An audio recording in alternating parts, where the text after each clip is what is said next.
Before we start this video, I just want to say I stream on Twitch now, so if you want to come check me out, my Twitch is twitch.tv/StankersLive. If you enjoy the content here, feel free to stop by and drop a follow. I'd really appreciate it. Back to the video. What's going on, guys? Welcome back to another video, and today I'm going to be showing you how to download and install RetroArch on PC and Mac. I myself am running a Mac system, but the process should be fairly similar if you're running PC. In this video specifically, I'm going to be showing you how to download and install Pokemon Emerald. So, first step, go to RetroArch.com. And pretty much what RetroArch is, it's kind of like a hub for emulators. Once you install the software, you'll see later, you have a big list of emulators that you can just download and install. Another reason why I like RetroArch is because it's got a lot of features such as shaders, rewinding, netplay, and accessibility features. So, second step after going to RetroArch.com. Once you're on the homepage, click download. Another really cool thing about RetroArch is it's on a lot of platforms. And when I say a lot of platforms, I mean like a lot of platforms. It's on 2DS, 3DS, Switch, Wii, Wii U, PS2, PS3, Xbox, Mac, Linux, Raspberry Pi. It's on pretty much everything you could ever want it on. Now, I myself am running a Mac system, as I said. So I'm going to want to come down, go to Apple Mac OS and OS X, and hit download. Now, I already have the software installed, so I'm just going to open it up. Now, once you install RetroArch, things might look a bit confusing, but don't worry, everything's fairly simple.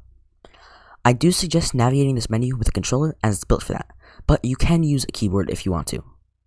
So, the controls for using a keyboard would be arrow keys for moving around, X for the A input to enter something, and B for the back input to exit something. The first step to actually downloading and installing an emulator would be going to load core and hitting download a core. It'll say fetching core list, but that's just really fetching the emulator list and the list of all possible emulators you could download. By the way, it says cores, but RetroArch calls them cores, but they're just emulators. They're the same thing.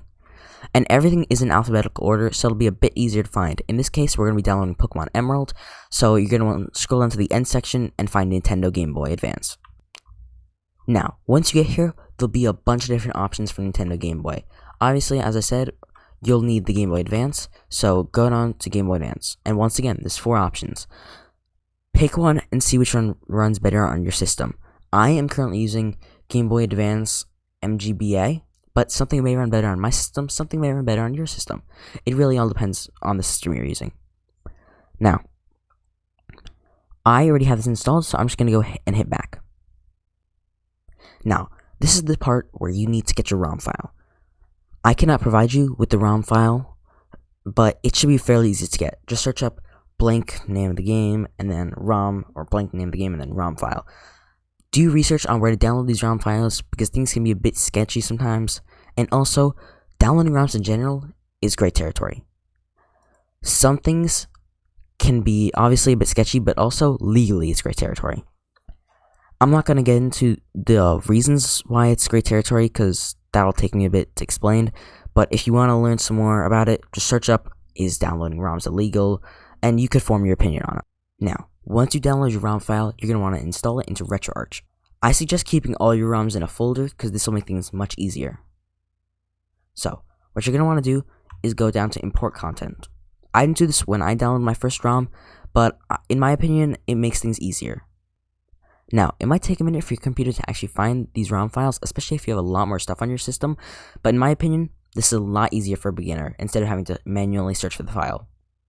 Once you find the file, you're going to want to open it, and you're going to want to launch it. If you have the core installed, it should automatically launch it using that core. You'll just have to click on it and hit run. But since I've already installed the ROM before, I can just go to my history, because I've been playing it recently, and I can go, and I can hit X, and then X again on run to start it. And by the way, if you're already in full screen, at least on my Mac, it looks like this for some reason, but no need to worry. You can just hit on full screen it, and then full screen it again, and it should be fixed. That's at least a fix for me. If not, try just launching it not in full screen, and things should run better. Also, I want to say that on my laptop, this might be because I'm not using the optimized core for me, but things are a bit laggy. I also have an older laptop, so that's probably why.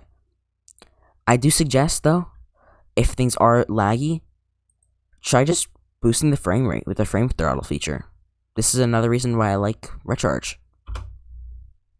I can already hear an improvement in the audio which isn't being captured for some reason. My computer's weird.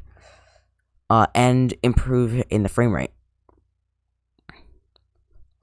But that is how you download and install games on RetroArch. You can pretty much do that with any console that's on RetroArch, which is most consoles, and any game that you have a download ROM file for.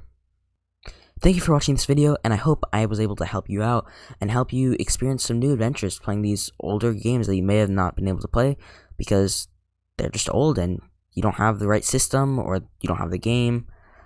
But I hope you enjoyed the video. If you did, comment, like, and subscribe. Remember, I stream on Twitch now, so feel free to stop by and check me out. And I thank you for watching this video, and I hope you have a great day.